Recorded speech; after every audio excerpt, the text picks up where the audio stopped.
Danny, welcome to Locked In. You are a Connecticut resident from Waterbury. We were just thinking about if we had anyone from Waterbury on the show, and I don't know, we might have had one or two, but Waterbury, it's like 30 minutes from Danbury. I was at the halfway house there in Waterbury, and it's a pleasure to have you on the show, man. Thank you for reaching out and coming on.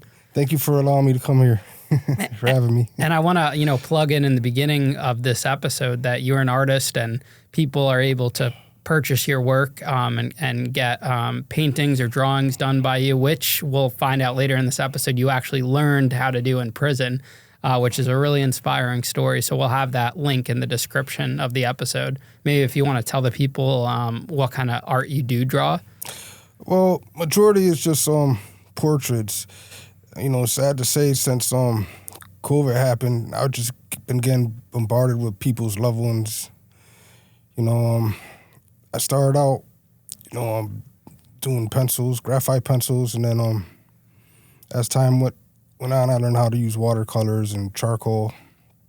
So. And now you just do it all the time on the side. It's gone from like a hobby to like a little business. Well, yeah, I kind of planned it to try to make it a business all along, kind of like, it started off as a prison business. A lot of people that get out of prison, what they do now is they did learn it in prison, some type of skill and hustle. I always talk about I was the cheesecake hustler. I ran the blackjack table. And, this is an interesting perspective that you had a drawing business. Guys get very creative. And you just started a YouTube channel, right? Yes. What's the name of that? Danny Horner _sketch. Okay, awesome. So everyone listening, definitely check that out, and we'll have those links in the bio. Did you grow up in Waterbury your whole life? Yes, I lived in Waterbury my whole life. I was raised by my grandmother. I grew up, I don't know if anyone's familiar with Waterbury, but I grew up in between like the south side and the west side, moving back and forth. Now, Waterbury kind of has a bad rep. Does it live up to that rep? What was that like growing up there? Yeah, it does have a pretty bad rep, drugs and violence and stuff like that.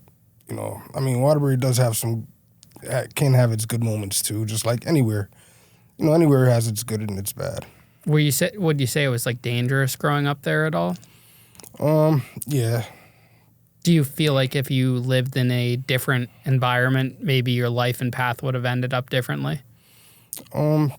Definitely. Yeah, it kind of makes you think a lot about like when you grow up, how important it is like having, a certain type of community and a certain family and whatnot to help, give growth to your life. I was raised by my grandmother, and she was handicapped. She had a hole in her throat from cancer, so she couldn't talk. And I used to read her lips and speak for her, since I was 5 years old. And then I can remember like going to school, and I don't know, I was just always getting into trouble for stupid stuff though. I didn't really understand when I was younger, but now I think I was just trying to get attention. Yeah. Did you have siblings growing up too, or was it just you? Just me and my grandmother. Did you feel lonely at all? I think so. It's hard to remember. I'm 49 now. It's hard to think back, as a child. How did your friends perceive you as? What did they think of you as while you were in high school? Were you popular? Were you kind of a lone person? I don't know. I always hung out with like the worst of the worst. I hung out with like the baddest kids, the ones everybody was afraid of, and I don't know. I think, because I remember when I was young, like when I was real young, when I first started going to school, I was getting into trouble and stuff, and I remember I used to get picked on a lot as a kid. And then I just started hanging out with like the bigger kids and the kids that were like, that everybody was afraid of, so that way nobody would like mess with me. And then as time went on, like I guess their traits kind of rubbed off onto me. Why do you think that was? Looking back on it now that you're older, wiser, and you've experienced a lot of life. I really don't know.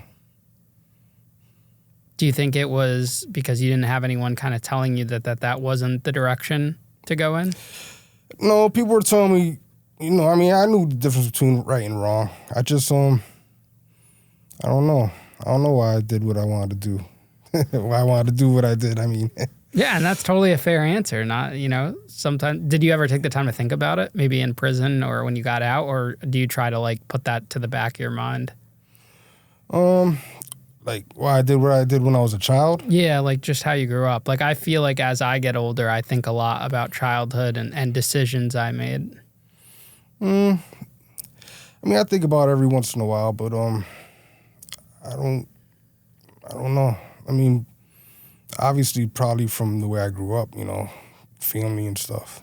What about the schools in Waterbury? What was that like going through that at that age? That was, 30 years ago? 35 years ago, probably. Yeah, they were pretty tough.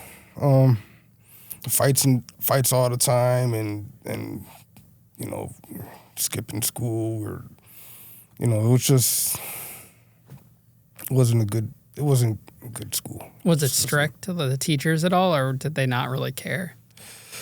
I think the teachers just couldn't control us.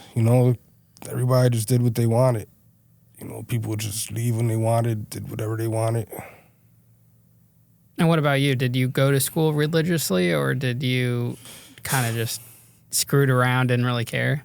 I used to go to school. I remember, like, when I went to Kennedy High School, I'd get up in the morning, go to school, buy weed off of somebody at school, and then I'd just leave. I'd leave like after like first period, and that'd be my day. Where would you get the money for the weed? Well, back then, I don't know. We just did all kinds of stupid stuff when we were kids. Just like hustling? Yeah, I mean, we did all kinds of stuff. Shoveled for snow. I'm talking about way back. Shoveled for snow. Did all kinds of stupid stuff for money. So you guys understood at least the concept of working hard to get, yeah. Mm-hmm. It's not like what sometimes I feel like, when I talk to younger people, they weren't having that mindset. They'll, like do criminal activities to get the money to support their, whatever that is they're doing. Now, weed back then, what was the environment like for that? Did, people looked at it as a really bad drug, right? Yeah, it wasn't bad like other stuff, but it was definitely looked down upon. And did your grandma know you were cutting class to smoke weed? Yeah, but she was old and sad to say, she was old and she was sick and she couldn't control me.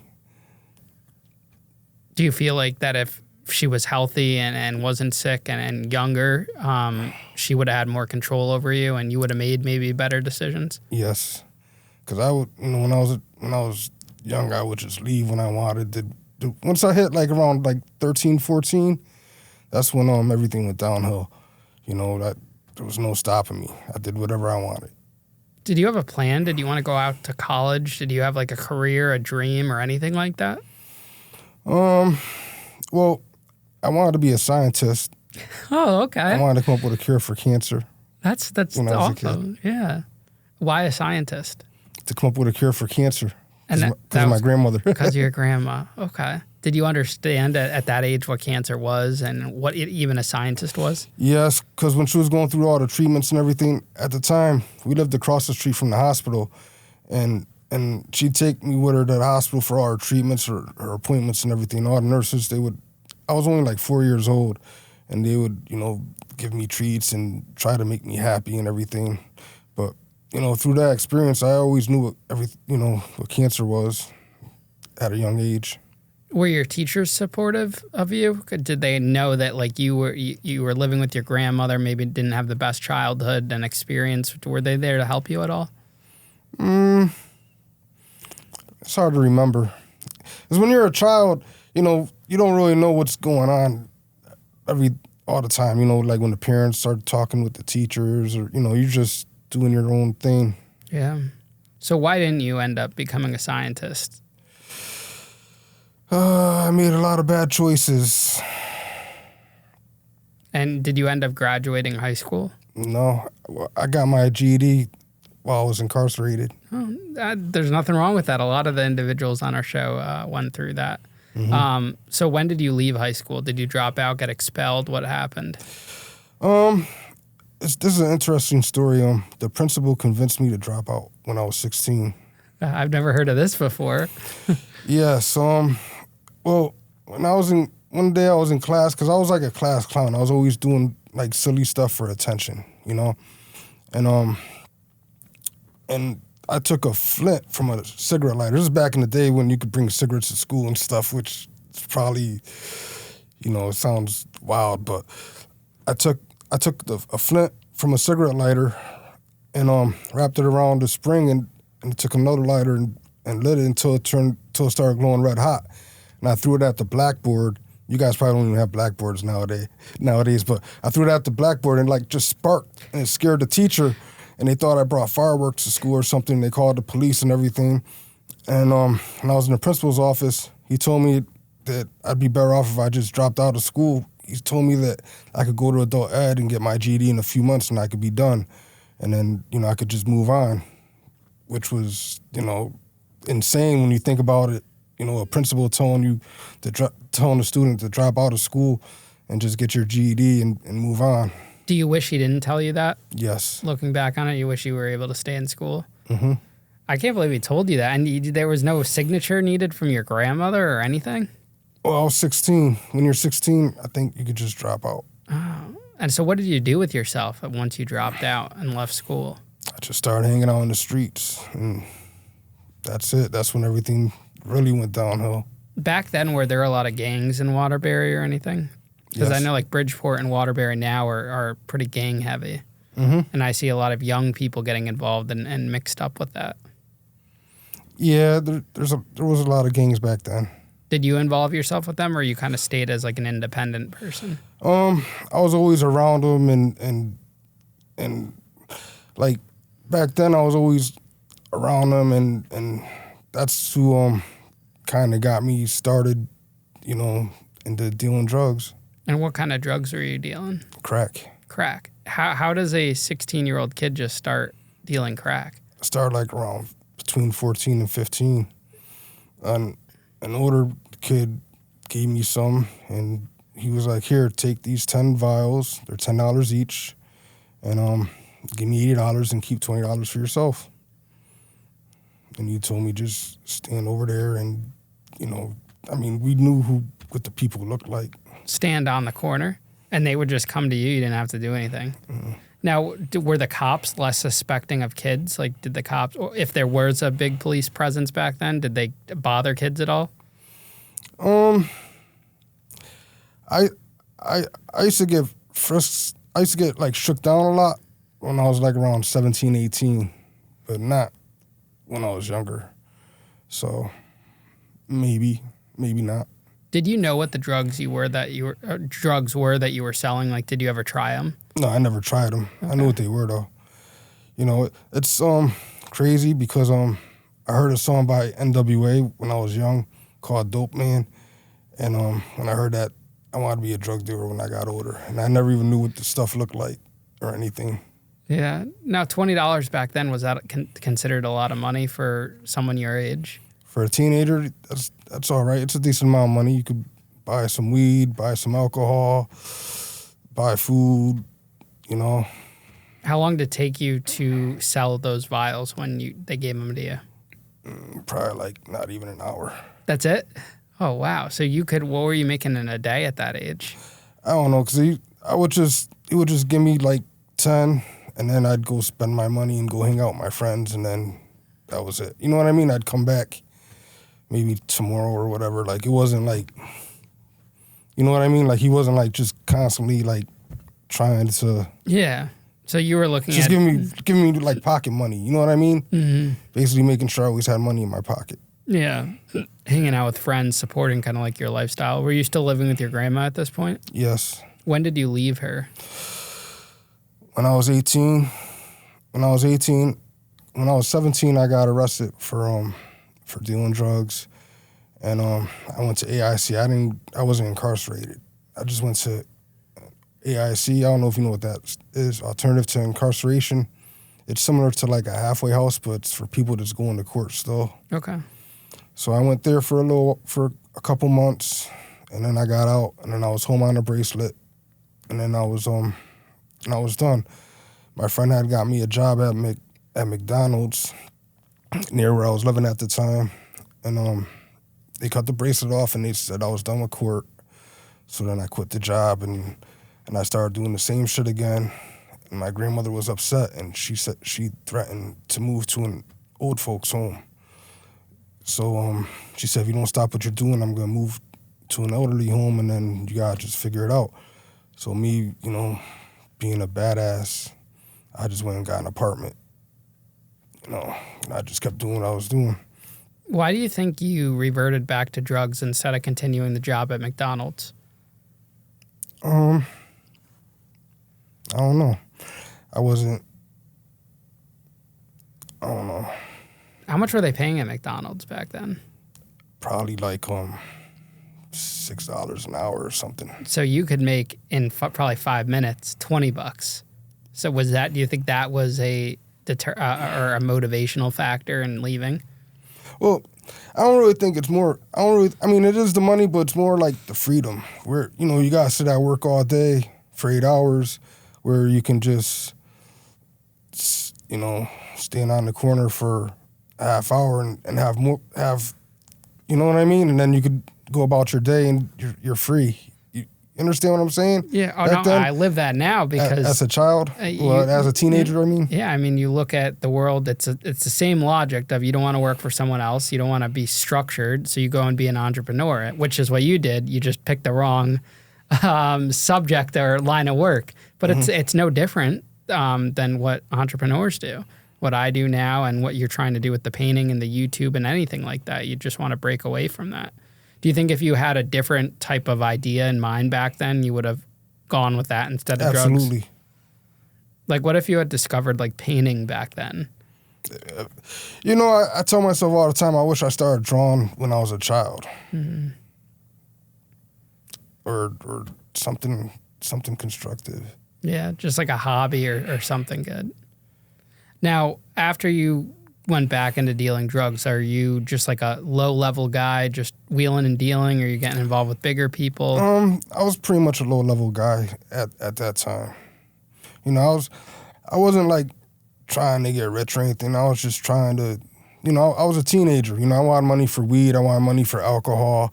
I wanted money to hang out with my friends. I wanted money for sneakers and, you know what I mean? I just wanted like basic stuff. I wasn't trying to like get rich or be a El Chapo or a drug kingpin or nothing, I just wanted to have stuff that, to be able to hang out with my teenage friends at that time and, Were you paying your bills too? Like for the apartment? You said you got an apartment. Yeah. I was paying the bills at first. And then what happened? Well, I ended up losing the apartment. It was my first apartment. I had it for I didn't get evicted or anything, but because there were like a lot of Latin kings hanging around my house all the time, and there was always a bunch of people there and a bunch of stuff going on, and the landlord wasn't really happy, and I was able to pay my bills, but it was getting to the point where it was getting harder and harder, so I just like cut the string before I ended up getting owing money or anything and getting myself into a situation, Now, these guys you were hanging around with, did you feel like at the time these were your friends, people that you looked up to? Yeah. And little did you know that they weren't actually your friends? Did you find that later on? Did you know that they were like a bad group of people? The group, yeah, I knew they were bad, but like, I mean, I look at it like this, like a lot of them, I can't even say a lot of them, a few of them, they were my friends before they were even involved in that stuff. You know what I mean? Like we grew up together and stuff, so it's kind of hard to me just look at them like they're just automatically bad because I knew them since we were like in the sandbox playing. You know what I mean? Yeah. And none of these guys had any real jobs. Everyone was just on the street selling drugs. Some of them had jobs. Some of them went to school, but most of them were selling drugs and stuff. And did it make you think, the ones that were going to school and had a job, did it ever give you the idea of maybe I want to do that? No. No. Because the ones that had jobs and stuff were like older.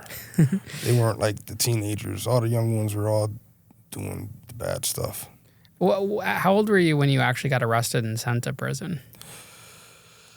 I went to prison for the first time when I was 22. I've been arrested many times, but I've just kept getting breaks and breaks and breaks. My grandmother, that poor woman, go back and forth to court with me.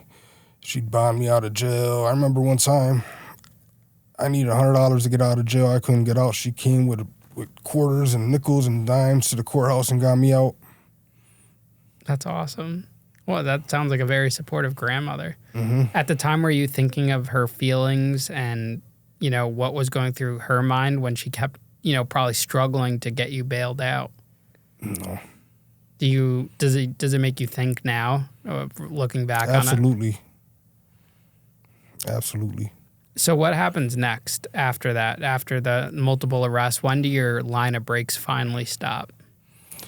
I was 22. Actually, I was 21. I got arrested. I was out on bond.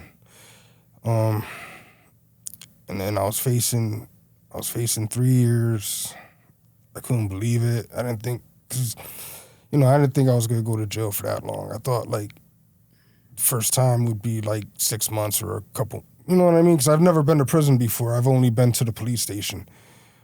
So I got 6 years suspended after 3 with 3 years probation. And it was in September 1997, that Christmas, my grandmother passed while I was incarcerated, 3 months into my sentence. I'm sorry to hear that, man. Yeah. And that 3-year sentence, that was your first real prison sentence. Yes. Would you end up going to prison later on after that, or that was the only one? I went after that, but it's funny because when I got to prison, in Connecticut, it's everybody clicks up by their town, So I started meeting people from Waterbury, from other sides of town that I didn't grow up in and everything. And the whole time I was in prison, everybody kept saying, "Oh, you'll be back. We all come back. We all be back." And I've seen guys that's been in and out a bunch of times. And in my mind, I'm just thinking, that's crazy. How can somebody come to prison one time and experience this and then and do the same stuff again and come back? You know what I mean? It just blew my mind. And everybody was like, "Oh, you'll be back. We all come back." And I was determined to get out and do the right thing and never come back. And so I came home, I got a job. Long story short, I got arrested for breach of peace. I'm fighting the case. A few months later, I get hit with a warrant for violation of probation. I couldn't make bond. I ended up getting 2 years. I mean, not violation of probation. Yeah, violation of probation. So then I ended up getting 2 years for the violation of probation. Another 2 years, and so you came home from 3, and now they're saying you have to go 2. Yeah, I did 2 years. I was only home for 5 months. I came back in the doors. Everybody was in prison with me the first time. They all see me come back. They're all laughing at me, telling me I told you so, and this, and that. And that kind of just broke my heart. That made me start to believe the stuff that made me feel like I was hopeless, and I was just like the rest of them. It was in and out, in and out, in and out. Do you think that the criminal justice system gave you too much slack and leeway in the beginning, which is what led to this 3-month sentence? What if it was a harsher sentence the first time you ever got caught? That's a good question. I never even thought of that. You mean when I didn't go to prison? When I just... Yeah, it sounds like they kept giving you slaps on the wrist. Mm-hmm. They weren't tough with you. You kept going now and now and now, and then, eventually you just get hit with these 3 years, which turns into 5. Mm-hmm. I never really thought of that. You know what? That might have scared me straight if I would have went to prison the first time when I was younger. Yeah, I see a lot of cases in Connecticut. Sometimes I just look at the criminal docket and stuff, and I read the news, and a lot of people get charged, bailed out, and some people could have 10 different charges and be on bail for all these cases. It seems very laxed, and it just feels like it kind of contributes to bad behavior. It doesn't really help it, Mm-hmm. I mean, I think there needs to be a balance, with being tough with the bail system, but not tough too. It just feels like that part of it is broken. Yes. So when you started to learn how to draw and everything, was that the second time you went in? That was the third time. The third time. All right. So the first time you get 3 years, then you violate, get the second 2 years, and then you get out from those 2 years. Yes. What happens after that? I went out. I went out with the attitude like I'm going home to get this money, man. I'm going home. I got all my friends in jail now. Well, not friends, but people I met in jail. I met new people, got new connects and everything. I'm ready to go home and just, I'm up to no good now. Cause I felt like no matter what, I felt like I was stained now. You know what I mean? Like how I had mentioned it. I came home and I got 2 years for breach of peace. So I went home. I did what I did. Hit the streets running. I lasted about 18 months. And then I got caught again. And this was back to selling drugs? Yes. Do you feel like there was any support system with the probation department to offer you any assistance or anything, guidance? Well, they try to make you do these programs and stuff. I've been doing them for years, and I feel like it doesn't really help. It just puts us all together around the same people. All the felons together, all the criminals together. And then, or they send you to jobs, like all the low-paying jobs. Like it seems like when you get out of jail, when you get out of prison, you're around all the same people that you were in prison with. It's like we all get out, like we all like trickle out around the same time. We're all going to probation together.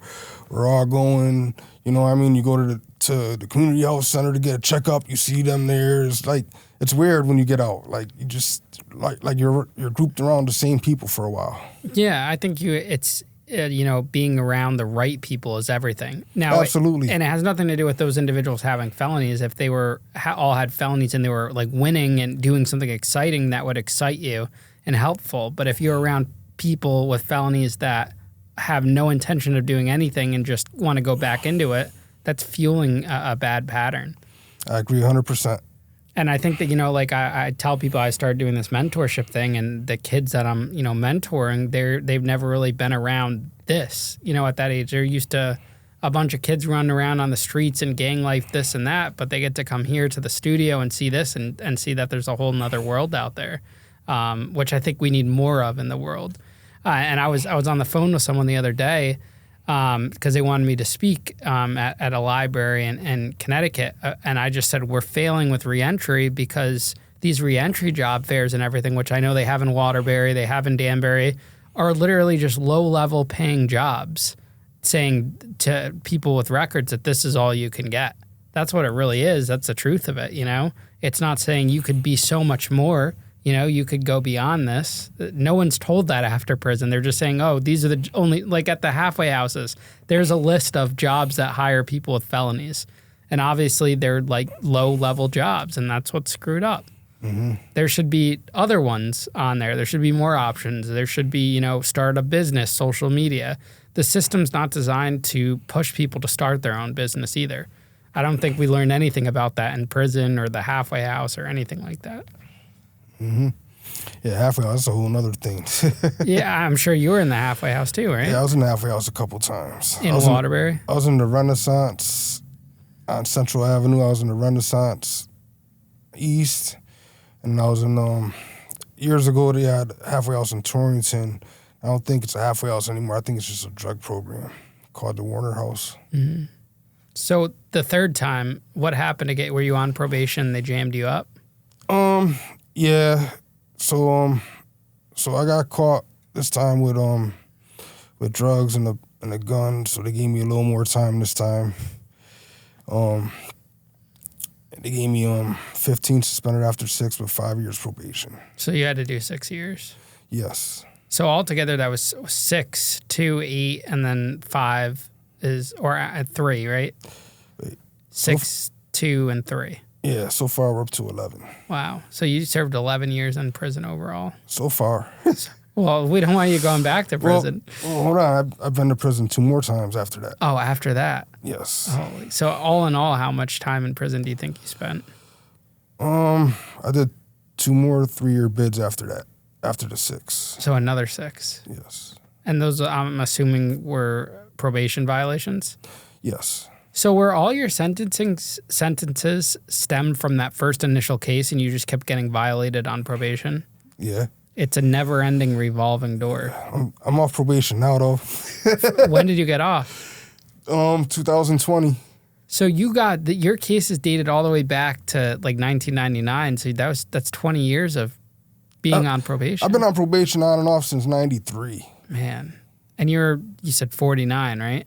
Well, I'll be 49 in September. All right. So, but that's like your whole life almost, your whole adult life on probation. What does it feel like now to finally be off of that and not having that over your shoulder? It's amazing. Yeah. Probation is just, how do you feel like when cops are around you now? I feel nervous all the time. Yeah, I'm even like that too. Cops come in and buy grinders and I feel uncomfortable. I just... I'm polite to them and everything. I don't show it, but, my stomach starts turning. Yeah, no, I'm like that too. You could be doing everything right and it's there, and it's not because you're anti-law enforcement. It's just, it's scary, Mm-hmm. And I don't know if everyone kind of acknowledges that or they understand that sometimes when you've been through situations like that. It's traumatic. We had a psychologist on that was saying what you're experiencing is PTSD. PTSD, I've seen some of that episode. Yeah. I mean, he's spot on. If you're in prison for more than 3 months, there's a good chance that you're suffering from PTSD afterwards. Mm-hmm. Every time I drive by a cop pulls up behind me, anything like that, it's scary. Mm-hmm. So that third time you went to prison. Yes, I got 6 years. Why did you have a gun? Why did you escalate to having a gun? I bought it off of one of my customers. They just wanted drugs. They said, here's a gun? Yeah. Yeah, they sold me a gun for drugs. Did you feel like your life was in danger or something? No. Do you feel like it needed to go along with the persona of being a drug dealer? Maybe. Maybe that's what that played a part into it too, maybe. I mean, I didn't feel like I was in a situation, but I don't know. But you knew you couldn't have a gun as a felon. Mm-hmm. So this is just escalating it and... Yes. So you get caught with the gun and sent to jail yet again. Are you running into people that you had met before? Are they saying we knew you'd come back, that type of... Well, when I went back, the third time, I had 6 years. I went through the classification system and everything. And then I arrived at Osborne Correctional Institution. I don't know. Osborne is an old prison in Connecticut. It's run down, no AC, it's dirty, it's it's one of the worst prisons in Connecticut. I don't mean worse like as far as violence and stuff. I just mean like run down and raggedy and you know what I mean? Like it's dirty and I seen one of my friends there out, and when I went to trial, and he told me to try to get into the Tier 4 program. It's a drug program, but it's like a special unit where they house just them. It's separated from the rest of the prison, and I heard, and he said they got AC over there. So, hey, I'm not doing nothing. I'm just sitting in the cell, So I applied for it, and I remember my cellie was like, "Nah, you don't want to go there. That's where all the snitches are. You don't want to go there. He made it sound like it was bad and it's real strict. The inmates you got the inmate police there, the ITF. That's what they call them, ITF, inmate police." What were these inmate police guys doing? They're actually peer mentors in the program. So anyways, I get there and I'm told all the rules. You can't hustle at all. Like you can't, like, how you said you made like the cheesecakes and stuff? Mm-hmm. You can't do that over there. In prison, prior to me drawing, I've been versatile. I've made like the little candy ball things. I've sold the coffee ball things. I've sold tobacco. I've done all kinds of different things. So now I'm in a unit where I can't do anything, and I don't have anybody on the outside sending me money or anything, So, and a lot of people that's never been to prison before, they don't really understand. When you're in prison, you need money. You got to be able to support yourself, So I noticed like through the years I've been in prison, the person that's sitting on his bunk drawing, doing hankies and drawing portraits or whatever. He always had whatever he needed. Nobody ever bothered him, you know. So I noticed in that unit there wasn't any art. There wasn't anybody there really doing any art or anything. So I figured I'll just practice, just try to do something, you know. So I just kept practicing and practicing. People would laugh at me. Well, they wouldn't laugh at me, but they'd say, negative remarks and stuff, like, it's not for you or whatever. And I just kept doing it and doing it. I would sit there for 8 hours a day, every day, practicing, drawing photos. And then eventually, like, I just started getting better and better. This was like around the time of Hurricane Katrina, to give you an idea when I started.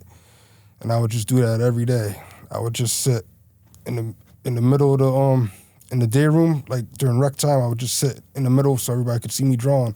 I'd do it every day. I just kept getting better and better and better. Then people started coming to me, hey, can you draw my wife, or can you draw my kid, and can you do this and do that? And then before you knew it, I had like a stack of photos, and it was just like, that's just what I started doing every day. Do you think that was like always in you, and you just need to go through this to discover what your actual passion in life was? People say that all the time, that I always had it in me, and I just say, no, I don't believe that. I think I earned it. Me sitting 8 hours a day while everybody's playing cards and playing poker and doing whatever they're doing, and I'm just staying in the corner just doing that.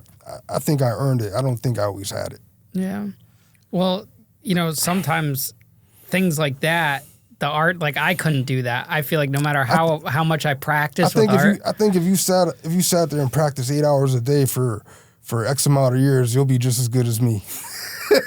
My handwriting's atrocious. Mine is too. But you're able to draw. So how are you able to turn that into a hustle? How much were you selling like a portrait for, and how are you making money from that? Man, at first I was taking whatever. People would give me a bar of soap. Here, can you draw some flowers on the card for me? Or can you do this? Or can you do that? I'd take, a bar of soap, whatever. I didn't care. It's free. You know what I mean? And then little by little, I would just start charging more as I was getting better. I was drawing mostly faces, and I started out charging $3 for a portrait. And from $3 to $5, and $5 to $6, $7 to $10. That's a pretty lucrative hustle in prison. Mm-hmm. I remember guys were selling, we were talking about earlier, the birthday cards and whatnot. Those would go for like 10 or 12 bucks, even more, that's a pretty expensive for a hustle in prison. Did anyone have any like weird requests? Well, not really a weird request, but like sometimes like people, like they have like their girl, they'd have like messed up teeth or something. They'd ask me to try to fix it, and every time I do it, it doesn't look like the person anymore. And then it just, I got to the point where I tell people I'm not changing it. I'm drawing it like it is on the picture, and that's it. Don't ask me to change nothing. Did you have a favorite that you like to do? So like, would you rather do portraits of people? Would you rather do animals? Like, did you have anything like that? I mostly did portraits. I probably did I could count on my hand as far as projects that weren't portraits. Now, did you have clients in prison you wouldn't work for? Like, say they were a chomo or like a murderer or anything like that. Would you stay away from those types of people? Yeah, I wouldn't draw nothing for a sex offender. Okay. It's like that in prison in general, right? Like, you're not allowed to do business with them. Yeah. But some of the chomos, at least when I was in prison, had hustles and guys would buy stuff from them. Was that like that over there? None of my friends or nobody that I dealt with would deal with them, but some people would. You know what I mean? Yeah. Now, you said you were making candy in prison. Yeah, that was another hustle that they were doing in the Connecticut prison. They would take 2 Jolly Ranchers and they would melt them down and throw some Skittles and a little bit of Kool-Aid in the middle and roll them up like balls and sell them for a soup. And what'd that taste like? Was it good? Was it like chewy or was it hard? It was like hard with they got all different kinds of stuff going on, but the candy balls, they were like hard candy with like Kool-Aid and Skittles in the middle. They were pretty good. But they made like taffies, all kinds of stuff. I don't know if they did all that stuff in the feds They would make taffy. They would make little protein balls. The protein balls were a huge one. Yep. Coffee balls. We'd had like protein balls, but tell us about the coffee ball. How would you do that? It'd be like a scoop of coffee, a couple sweet mates. Is that what you guys had in the Fed? Sweet mates, the fake sugar. It's like the Splenda was. Sweet Yeah. We had that. Yeah, throw a couple of those in there and then a spoon of creamer, and then people would sell those for a soup. Was it good? I mean, it's a cup of coffee. Yeah, we ate so much creamer because creamer was literally in every creation. When I made the cheesecakes, you would put 2 of those jars of creamer in it, and that would help lock it up with the lemon juice. Mm-hmm. Definitely not good for you. Yeah. So interesting. All right, so you started drawing, you're hustling, and then you end up getting out. Yes. But you go back to street life yet again. Yes, I got out in 2009. I was in Torrington in a halfway house. I ended up getting a job at McDonald's, and I tried to draw a little bit at the halfway house, like try to, get a couple customers. But back then it was still, like, the internet wasn't what it is today. Mm-hmm. This is back when MySpace and Facebook was still in transition mode. Yeah, like 2011. 2009, 2010. Okay. Yeah. So it wasn't like it is now, I tried to get the drawing thing going, but it wasn't nothing really at all. I think I drew 2 portraits when I came home. I drew one for my landlord and one for somebody else in the halfway house, and that was it. So I ended up getting a job at McDonald's. I stayed there for 3 years. The whole time I was there, I was looking for work. I couldn't get another job nowhere else. I was living with these Mexican guys that worked at the McDonald's. They each had like 3 jobs, and they had a room that they were renting me. It was horrible. I did it for 3 years. I was struggling, just barely making my rent. Sometimes I'd have to owe them $20 till next week or whatever. And then eventually I just went back to doing the bad stuff again, and lasted about 18 months, and then went back. Did you feel like kind of defeated and beat up from the painting thing not working that time? Because it seemed like you were passionate about it. You finally found something, and it wasn't working. Yeah. Yeah, a little bit. Did you also feel like you were trying to do everything right, following the rules, working a job, and you just couldn't get ahead? Yes. And do you think a big part of that was because of your record, why you couldn't get a job? Not having a record, not having a vehicle. But I'm not having a vehicle because I don't have a decent job. You know what I mean? It's just like, a whole circle of things. Yeah, and you can get stuck. What advice would you give to someone that feels stuck like that? Don't give up because it could get worse. And you experienced it getting worse? Mm-hmm. So what ends up happening next? You get in trouble for drugs? Is that what you went back to? I ended up going back for drugs again. I got 3 years again. It seems like 3 was the magic number. They loved giving you 3. Yeah. Is it the same judge every time? No. Okay. So I did that, came home, got another job at McDonald's again. And it's funny because I don't go looking for McDonald's jobs. That's just the jobs that just keeps hiring me. You know what I mean? It's, shout out for McDonald's, not discriminating. So they do hire people with felonies on their record, McDonald's? Yes. At least back then. I haven't worked at McDonald's in a while.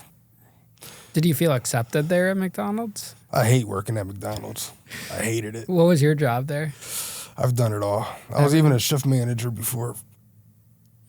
That sounds pretty good. Yeah, but I was only getting paid $1 more than the other people. Oh, that's it? Yeah. Yeah, supervisor positions and shift managers is kind of like, I feel like a scam to have like a semi-manager but not pay them like a manager fee. Mm-hmm. Like at Whole Foods, a supervisor only made like $1 more or $2 more. It's not really worth it for the level of work you got to do. Mm-hmm. It's tough, man. It's definitely tough out there. Yeah. So I got out, ended up getting another job at McDonald's, at a different McDonald's, obviously. I did that for a little while. Then I got frustrated. Then went back to the drugs again. It's like a circle, like a cycle. Yeah. You know, and then I ended up going to prison. And again. no one at any time was trying to help you, the court system, anyone? I mean, you know, as far as they're concerned, I'm working at McDonald's, I'm doing good. I'm straight. Like, you know what I mean? Yeah. That's, you know. I mean, it's, you know, McDonald's is bad, but it's definitely better than doing drugs, believe it or not. Because if you take the amount of years I was in prison, and if I took the money I made from the drugs and spread it out, it's way less than minimum wage. Yeah, people don't think about that. That fast money quickly might be a lot in the short term, but what are you giving up to get that? Mm-hmm. You know, it's crazy when you think about it. So that last time you went to prison, that was for drugs again, another violation. What year was that? That was 2018. And was your experience in prison different every time because you're getting more acclimated, you're getting more adjusted, you know the lay of the land, you know how things work? A little bit. I mean, jail's jail, man. It's the same old. But this last time when I was in prison, I was doing that program again. They kind of make me do the program if I want to get out early. The program that I volunteered to do once I volunteered to do it, it seems like every other time I went back, now they told me that I have to do it. It's like a requirement now. But anyways, I was in the program, and you know, everybody loves me in prison for my art. You know, everybody loves my art. Like, I'm pretty known for drawing. You know what I mean? So somebody was telling me that I should sign up for the graphic arts class that they have over in the facility I was in. Now, mind you, I've been in and out the system a lot, and you know, I've done plenty of programs. I've gotten some college credits in prison. I've taken a computer class in prison, but all the educational things I've taken in prison when I've gone out, they've all been like obsolete or it wasn't really like useful information. You know what I mean? Like I've taken a computer class, and then I've gone out and I tried to apply what I used, and it was all like obsolete information. Like, they don't even use this stuff anymore. Yeah. You know, I've accumulated a few college credits while I was in prison, but none of them go towards a degree. They're all like elective type classes. Yeah. You understand what I'm saying? Like I think they do that just so that way they could look like they're offering stuff like to try to help us when they're really not. You know what I mean? So they can get their tax dollars or money towards sure. it or anything. Yeah, I wonder what the data looks like on these. I know the federal prison system has like college credit type things, but I wonder what the data is of these, you know, places that are offering college courses and the people that are getting the credits or whatever, how that translates into someone that wants to further their education or get a job, like what that looks like, you know? Because me personally, without even looking at any data, I probably think that it's kind of a sham and it's not helpful. And, you know, you're sitting here saying the same thing pretty much. Mm-hmm. I just don't because like the education departments in federal prison were ran by inmates and they had teachers that taught like the college classes, but I don't know. It's just, it's not the same, you know? Mm-hmm. So the guy was telling me to sign up for the graphic arts class, and I already had like a bad taste in my mouth for prison educational programs. You know, I'd rather just leave me alone. You know what I mean? I'm doing my program that they want me to do to give me a chance of maybe getting out early, you know, and just let me sit back and draw. I don't want to do any of these stupid jobs for 75 cents a day or $1.25 a day or whatever they want to pay me. You know, I don't want to go out and cut grass. I don't want to work in the kitchen no more. You know, because I've been in and out the system for a while, so I've done a little bit of everything. I've worked in the kitchen. You know what I mean? Like I've tried all the different things. You know what I mean? You know, it's not something to be proud of that I've been in there a while to, you know, try working in the kitchen, try doing this, go to school. You know, I've done all these different things. I'm at the point where I just want to be left alone. Just leave me alone. Just let me draw and do whatever I got to do to get out and just do my time. You know, I don't want to do any extra things for the Department of Corrections. But the kid was like, nah, the teacher's cool. I'm telling you, you should do it. So I figured I'll give it a shot. I signed up for the graphic arts class, and I'm glad I did. The teacher was amazing. Like, I mean, I'm not gonna say he was an amazing teacher because I didn't learn anything about graphic arts. But my first day there, because my boy was like, when you get there, tell him that you draw. Tell him you're an artist. So my first day there, I went in. He was teaching the class Photoshop. I introduced myself, and I told him that I draw. He was like, all right, well, your homework is to bring back some of your work. So I brought a portrait that I was working on, and he was working on a portrait for somebody. Like, he's a teacher, but he was doing something like that had nothing to do with the class. He was just doing portraits for his friends or whatever. So long story short, me and the teacher, we just sat at the table every day until I got released. And we would just sit there drawing. You know, I didn't learn anything about graphic arts, but I learned a little bit more about what I already do. And I seen that he was actually taking commissions for his drawings. He was getting commissions, and that made me a believer that I can go home and do this. Do you think that helped change your mindset of not getting back into trouble? And That absolutely did, because I was, honestly, I kind of felt like I was hopeless. You know what I mean? I felt like I was destined to either struggle for the rest of my life working at McDonald's or whatever, or be in prison, and that's it. You know what I mean? And when I seen him, he told me, he was like, I'm getting $300 for this one. And that, you know what I mean? That, and he was just doing them every day. And that, like, gave me the hope I needed. That gave me the hope I needed. Now, do you think if you got that experience and that you know, that moment, your first time in prison, you never would have went back those other times? Mm-hmm.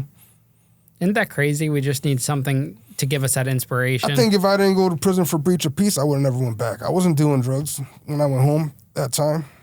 I was working. Yeah, that kind of set you back on that path. That's why probation is it's such a screwed up thing. It really does. It's a revolving door, and it breaks people down. Because you're saying your mindset wasn't even to go back into drugs, but the system forced you back into it. That's, you know, it's something to think about in society. So coming out this last time, how did you change your life around after that, and why did you never go back, and what were you able to build your life into? All right, so I got out.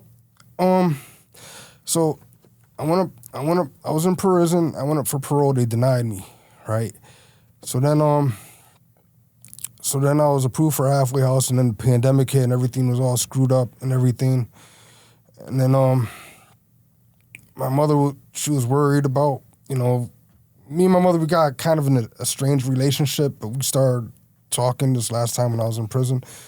And she was worried about me not making it out of prison because I have asthma and respiratory issues. Obviously, you heard me breathing heavy when I came up the stairs and stuff, you know. And the ACLU they had a lawsuit against the Department of Corrections, and there was a lot of stuff going on, and she contacted them, and they came to the prison and interviewed me.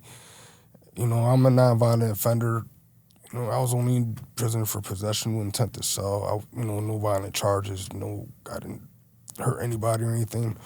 You know, and then when unexpectedly, like one day, maybe like a month or two later, they just called me and told me to pack my stuff, and I went to the halfway house.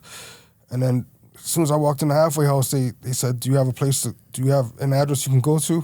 I said, let me use the phone. I called my cousin, and she said I could use her as a sponsor. And then within a month I was home. And that was the last time you ever walked out of prison? Yep. I was in my cousin's basement, and I was on parole for a few months, and the parole officer asked me what I was doing for work. And I was doing the drawing thing on Facebook and TikTok, and I was getting customers. And I told her exactly what I was doing, and she said, that's fine. She said, just do that. The only thing I want you to do is just keep sending me pictures of your artwork, because I like your artwork. So you finally got stuck with someone that actually cared about what you were doing and was giving you some room to do what you wanted to do. Yep. She told me, she didn't even pressure me for the job at all. She told me just keep drawing, just keep doing what I'm doing, and that's it. Because I was a little scared to go outside, because when you're in prison and then you're watching the news, you're not in the real world. All your information is from the news, and you see the pandemic and people dying. They're making it sound like, I mean, I'm sure it was bad, but I mean, they were showing like tractor trailers drawing out dead bodies and ice trucks and stuff like that. I was scared to leave the house. Yeah. So you were able to get through probation, no violations, all the way through 2020. Yeah. That's awesome. And was your cousin a good influence on you too? Yes. So you just needed that environment. She didn't think that I was going to be able to make money drawing. She was surprised that people were paying what they were paying. I mean, I was only charging like $100 a portrait back then, but she didn't think that people would pay that much. Yeah. And I had like a huge line of customers. So do you have a lot of clients now for your painting? They come in spurts. They pretty much come in spurts. See, the thing is that when I came home and I was living at my cousin's house, and I was just doing like the portraits. I was doing so many portraits, and I was just staying in the basement all the time. I didn't go outside. I didn't interact with anybody except on social media. And after a while, like, it started to mess with my head a little bit. Like, I started to feel like I was still in prison in a sense, you know, because I was just like I didn't come You're out so at all. dedicated, yeah. I didn't come out at all. I didn't speak to nobody. I mean, it was like when I was around people, I felt weird. Like, you know what I mean? Like, yeah. Do you feel like you have more of a balance now? I'm working on it. Because I stopped drawing for a little while. I put the pencils down for a little while. I just picked them up again, like right before I contacted you. Oh, awesome. Well, perfect timing. Yeah. What was like the inspiration to reach out and talk about your story? Because this is your first time ever doing something like this. Because I'm giving it another go with the pencils and stuff. Yeah. Because I had put them down for a little while, and everybody like people kept telling me, "Don't stop, pick them up. Start drawing again," and I want you to draw this for me, and I need a break. I'm not doing it right now, and I don't know. So I figured this would be great for my social media. Oh, absolutely. Do you ever have temptations to get back into street life at all, or is that all out of you? That's out of me. Yeah. You feel like you've finally grown from that? Yeah, it's not worth it. Like I told you, what a drug dealer makes compared to the time he's in prison, it doesn't pan out at all. It's like less than minimum wage, like way less. Yeah.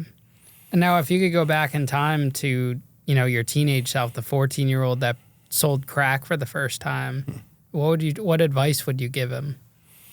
I'd tell him, look at me now. And you could be so much more, like.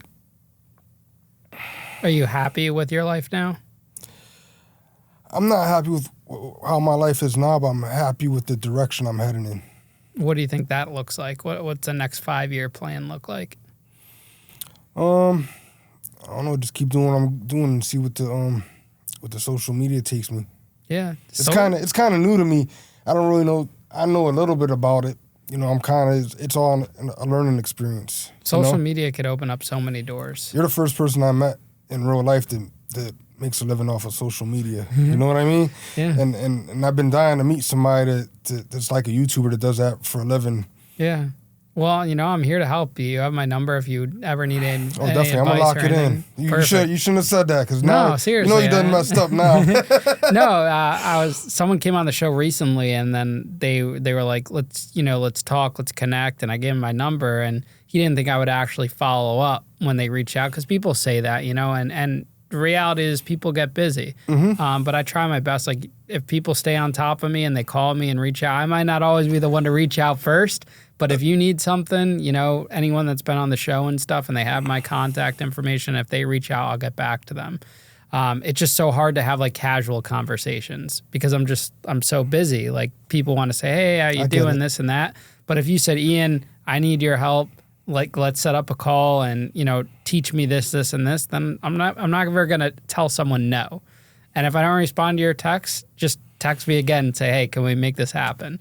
And that's just the reality of it. And I think there should be more people like that in the world because we're all here to help each other.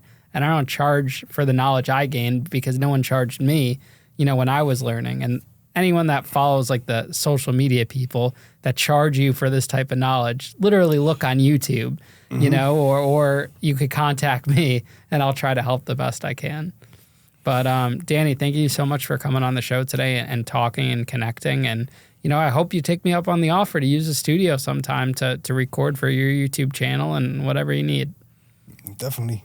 And we'll have all your links in the description of this, and hopefully some people hire you for some paintings. Mm-hmm. But safe travels back to Waterbury, and I wish you the best with everything. All right, thank you. I appreciate you. Thanks for having me here.